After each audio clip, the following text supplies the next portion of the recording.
लेखक किसके हैं? रामकृष्ण गोपनारायण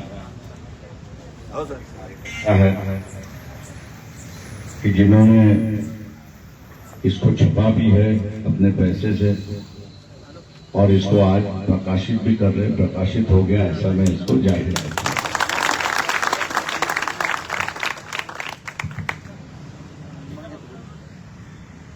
सुदर्शन वाल्मीकि समाज के संवाद मेलावा के कार्यक्रम के अध्यक्ष महाराज जी, जो आयोजक इस बैठक को किए हैं, बजरंग नागी जी, बादशाह जी, उसके बाद में मुन्ना जी बिहाले, पप्पू पहलवान नागी जी, प्यारेलाल सुदर्शन जी, पांडे जी, कटियार जी, और इसको संचालन करने वाले अमरटिका, मेरे साथ में आए हुए निखिल गावंडे, जिला के अध्यक्ष प्रमोद गेंडवे, शहर के प्रमुख गजानन गवई, जनरल सेक्रेटरी है, सम्मानित मंच, उपस्थित भाइयों और बहन, हम लोग ऐसे दौर से गुजर रहे हैं जो शायद एक तरफ हमको आजादी रख सकता है या दूसरी तरफ नए तरीके आ सकती है। ये दोनों रास्ते हैं और मैं दोनों रास्ते इसलिए कह रहा हूं कि वर्तमान में जो सरकार है, भारतीय जनता पार्टी की सरकार है, आरएसएस की सरकार है, उनके एक वरिष्ठ नेता जो है, इलेक्शन शुरुआत होने जा रहा है, ऐसे समय में बेंगलोर में कहते हैं आनंद हेगड़े जी, आनंद कुमार सॉरी, कि बीजेपी इस बार जो है, आरएसएस इस बार जो है वो 400 सीटों के लिए लड़ रही है और जीतने की उम्मीद करती है। तो वहां बैठे हुए कार्यकर्ता ने उनसे पूछा, आपको 300 भी मिल गया तो भी सरकार बना सकते हो, तो आप ये 400 आंकड़ा की रट क्यों लगा रहे हैं? तो उसके जवाब में जो है आनंद कुमार ने यह कहा कि 400 का आंकड़ा हम लोग इसलिए पार करना चाहते हैं, हासिल करना चाहते हैं, उसकी वजह यह है कि हमको इस देश का संविधान बदलना है। ये संविधान की वजह से ही आज हम लोग आजाद हैं, इज्जत से अपनी जिंदगी गुजार सकते हैं, शिक्षा पाते हैं और जो कोई व्यवसाय करना है उसको हम लोग कर सकते हैं। एक तरफ से मनुवाद से संविधान ने हमको एक आजादी दी, ऐसी एक परिस्थिति। इस इलेक्शन में सबसे अहम मुद्दा जो शूद्रकास्ट के लिए है और सभी उनमें आने वाली जातियों के लिए, क्या आप अपना आजादी जो महात्मा फुले के आंदोलन से शुरुआत हुआ, शाहू महाराज ने उसको शुरुआत किया, आगे बढ़ाया, बड़ौदा के गायकवाड़ महाराज जो है उन्होंने आगे बढ़ाया, महात्मा गांधी है उन्होंने आगे बढ़ाया, बाबा साहब ने उसको एक नया आयाम दिया और एक आजादी जो है वो हासिल की। क्या ये आजादी हम लोग बरकरार रखना चाहते हैं, इसकी सुरक्षा रखना चाहते हैं? अगर हम लोग इसकी सुरक्षा रखना चाहते हैं तो एक बात दिल में रखिए, मन में बना लीजिए कि हमारा वोट किसी भी तरह से आरएसपी को जाएगा नहीं। इस बार आरएसएस और बीजेपी को वोट देना, इसका मतलब अपनी आजादी खोना और नई तरीके से मनुवाद को इस देश पे ले आना। जो चाहता है कि जो मनुवाद खत्म हुआ है वो खत्म होना चाहिए, रहना चाहिए, उसने आरएसएस बीजेपी को वोट देने से कतराना चाहिए, चाहे वो 10,000 तो चाहे वो 1 लाख। मान लो ये संविधान बदलता तो क्या बदलता? आप में से किसी ने इसको सोचा है क्या? संविधान के बदलना क्यों चाहते हैं? ये संविधान इसलिए बदलना चाहते हैं कि आपको पढ़ने का अधिकार मिल जाए। आपने एक दफे पढ़ाई हासिल की, डिग्री हासिल की, तो सर्विस में आरक्षण है, आप सर्विस में आरक्षण में जा सकते हो। पढ़ाई लिखाई करते समय अच्छे मार्क मिले तो डॉक्टर बन सकते हो, इंजीनियर बन सकते हो, और उससे जो है वो अपनी एक आर्थिक परिस्थिति वहां पर बदल सकते हैं। जो बातें अपने पुरखों के लिए नहीं थी, वो संविधान ने हम लोग को मिला, उसका वो हासिल हुआ। आज हम लोग नगर पालिका में चुन के जा सकते, महानगर पालिका में चुन के जा सकते, जिला परिषद में जा सकते, विधानसभा में जा सकते, पार्लियामेंट में जा सकते। कल यही व्यवस्था बंद होगी, जाने का रास्ता बंद होगा। यहां की सत्ता के अंदर अगर हम लोग की भागीदारी नहीं रही तो हम लोग की हालत पानी में से मछली को हम लोग कैसे निकालते थे, तड़प तड़प तड़प तड़प के वो मरती है, उसी तरह हम लोग की हालत होगी कि बिना पानी मछली जिस तरह से तड़पती है, उसी तरह से अधिकार के बिना, सुरक्षा के बिना हम लोग की हालत उस तड़पते हुए मछली की तरह होगा। उस वक्त ये जो एट्रोसिटी का कानून है वो नहीं होगा।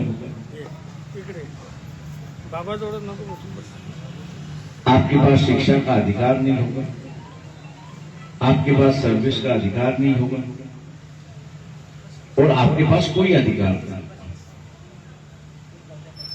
और इसलिए ये अहम बात है कि आज हम लोग आजाद पंछी की तरह जीते हैं, उसकी वजह ये संविधान है। ये संविधान है, जब तक संविधान है तब तक हमारी आजादी आबादी है। ये संविधान जब तक है तब तक हमारी आजादी आबादी है। आज भी स्वीपिंग का जो है मैला, इन चीजों में जो होता है, कानून कहता है कि कॉन्ट्रैक्ट नहीं होना चाहिए। कानून ये कहता है कि कॉन्ट्रैक्ट नहीं होना चाहिए, लेकिन आज भी हम लोग को लूटने के लिए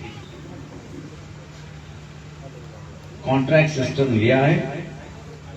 कॉन्ट्रैक्टर को जो है एक मजदूर के पीछे 20,000 मिलता है, लेकिन वही कॉन्ट्रैक्टर उस मजदूर को 8,000 या 10,000 रुपया देता है।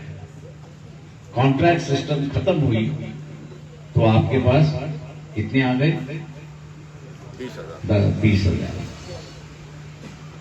जो कॉन्ट्रैक्टर को आपके नाम से मिलेगा वो सीधा आपको मिलेगा। आज ये आप अमल क्यों नहीं कर सकते? आज हम लोग कानून आपके साथ है। कानून ये कहता है कि स्वीपिंग में कॉन्ट्रैक्ट नहीं होना चाहिए। कानूनी तौर से पार्लियामेंट ने तो बैन कर दिया, लेकिन हकीकत में उस कानून को लागू करने के लिए जिस जगह हम लोग होना चाहिए वो जगह पे हम लोग नहीं। विधानसभा जो है उस जगह पे हम नहीं, पार्लियामेंट जो है उस जगह पे हम लोग नहीं है। मैं ये कहूंगा कि अपने पुरखों ने लड़ते समय, बुजुर्गों ने लड़ते समय जिस अधिकार को मांगा था उस अधिकार को उन्होंने हासिल किया। लागू करने की व्यवस्था भी उन्होंने बनाई, लेकिन बाकी जो है वो अमल होने की बात, वो अमल ना हो, इसलिए तरह तरीके के हथकंड यहां पे। पहला हथकंड ये होता है कि कोई भी पार्टी उम्मीदवार देने के लिए तैयार है। उम्मीदवारी अगर देगी तो सवर्णों को देगी, पिछड़ों को नहीं देगी, दलितों को नहीं देगी, आदिवासियों को नहीं देगी। आपने कभी इस बात को सोचा है कि अगर ये जो चुनाव होते हैं, इस चुनाव में अगर आरक्षण की सीट नहीं होती तो क्या होता? एक तरीके से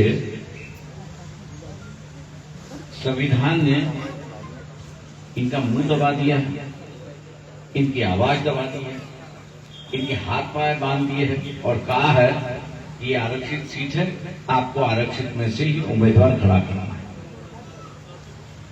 और आरक्षित सीट होने की वजह से आरक्षित को ही वहां पे उम्मीदवारी देनी है, इसलिए अपने नुमाइंदे वहां पर चुन के जाते, उम्मीदवार चुन के जाते। कल्पना ऐसी कर लीजिए कि यहाँ आरक्षित सीट नहीं है, सभी सीटें जनरल है, आपको उम्मीदवारी मिलेगी? नहीं मिलेगी। पूरी विश्वास के साथ कह रहे हो कि आपको नहीं मिलेगी? आम जनता से पूछो। तो इस बात को हम लोग के विश्वास पे है कि हमको नहीं मिलेगी, तो फिर अपनी जिम्मेदारी क्या है?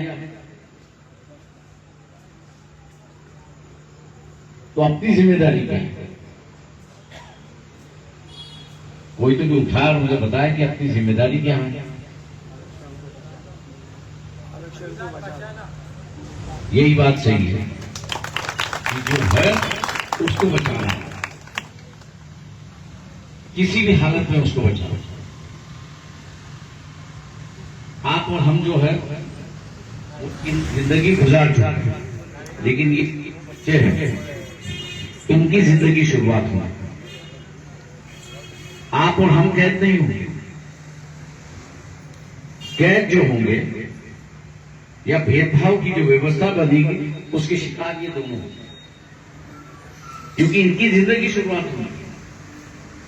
जो बदलाव आएगा, आज हम लोग कॉलेज में तो जाने वाले नहीं है, स्कूल में जाने वाले नहीं है, आज तो हम लोग नौकरियां ढूंढने जाने वाले नहीं है। जिनकी शुरुआत है उन दोनों बच्चों की शुरुआत, हिफाजत जो अपने को करनी है, जिस व्यवस्था को करनी है, वो इन बच्चों की हिफाजत के लिए बरकरार रखनी जरूरी है। जैसे आज मैं कहता हूं कि हम लोग जो है बुजुर्ग लगाए हुआ पेड़ जो है उसके फल हम लोग खा रहे हैं। हम लोग को ये देखना है कि वो पेड़ सूखे ना, उसको हम लोग ने पानी देना, खाद देना है ताकि वो फल देता है। बाबा साहब ये कहा था कि मैंने जो है कारवां यहां तक ले आया, मैंने ये कारवां यहां तक ले आया, अब आपकी जिम्मेदारी है कि इस कारवां को पहले पीछे नहीं आने देना, इसको पीछे नहीं आने देना। अगर आगे भी नहीं ले गए तो कोई नुकसान नहीं है, आपकी हिफाजत है। लेकिन ये अगर पीछे आया तो हिफाजत जो आपकी बनी है वो हिफाजत खत्म हो जाएगी, और हम लोग को वो जो हिफाजत है उस हिफाजत की रक्षा करनी है, सुरक्षा करनी है। और इसलिए मैं आप लोगों से गुजारिश करता हूं कि हम लोग जो है वो सोचना शुरुआत, हम लोग ये ना कहे कि हम इस देश में कुछ नहीं कर सकते। तलवारें निकाल के निकलते, हम लोग लाठियां लेके निकलते, तो हम लोग ये सोचते नहीं कि आगे क्या होगा, यही होता है कि उसको मारना है। उसी तरह हमको अब भी यही सोचना है कि हमारी ताकत कितनी है वो नहीं है। लोग मुझसे हमेशा कहते हैं कि सर हम तो 2000 है, तो मैंने कहा 2000 की तो बहुत बड़ी ताकत हो गई। 2000 की ताकत मैंने कहा बहुत बड़ी ताकत हो गई, सिर्फ वो 2000 की ताकत जो है वो इकट्ठा रहनी चाहिए, तो उसकी ताकत दिखाएगी। और इसलिए बदलाव का लहर ये हमसे ही शुरुआत हुआ है। हम लोग ने हमेशा ये कहना चाहिए कि मैं जीतूंगा ही। अपनी सोच जो है वो जीतने की ओर होनी चाहिए। अपनी सोच जब जीतने की ओर होती है तो फिर जीतने के तरीके जो है वो तो सामने आ जाएंगे, और उन रास्तों में से कौन सा रास्ता अपनाना है ये मेरे ख्याल से अपने सामने यहां पर आता है। मैं अगर ये कहूं कि अरे यार मैं तो 2000 हूं, मैं क्या कर सकता हूं, तो आपके दिमाग में आप कुछ भी नहीं कर सकते, ऐसे ही विचार आना शुरुआत हो जाए। और वहीं जो है मानसिकता से हम लोग हारते हैं। मैं हमेशा कहता हूं कि लड़ाई जो है वो दिमाग से लड़नी होती है।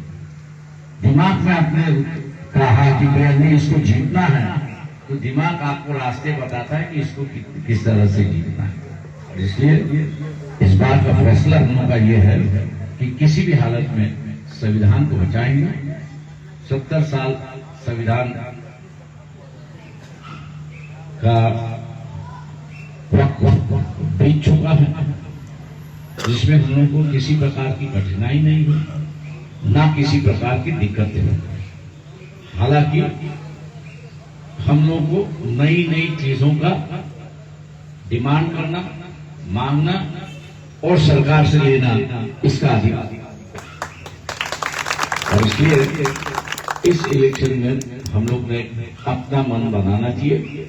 अगल बगल की जितनी भी बस्तियां है उस बस्तियों में जाके हम लोग अपनी बात कहेंगे कि भैया संविधान बचना चाहिए, हमारा वोट संविधान के लिए है और हम संविधान के लिए सब कुछ।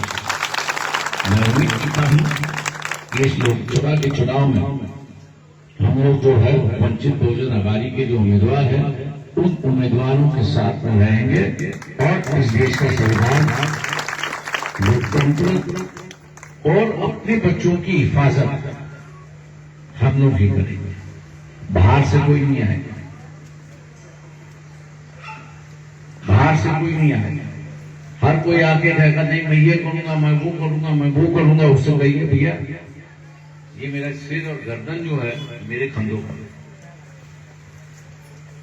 ये जब तक मेरे कंधों पर है तब तक उसकी हिफाजत है। जिस दिन मेरे गर्दन जो है दूसरों के कंधे पर काटती है, छुरी या तलवार कब घूम जाएगी उस पर, उसका पता भी नहीं चलेगा। इसलिए मैं अपने अधिकार की लड़ाई आप ही खुद लड़ना चाहता हूं और मैं लड़ता रहूंगा। यही भूमिका आप लेंगे। इन्हीं लफ्जों के साथ मैं आपसे लगा लेता हूं।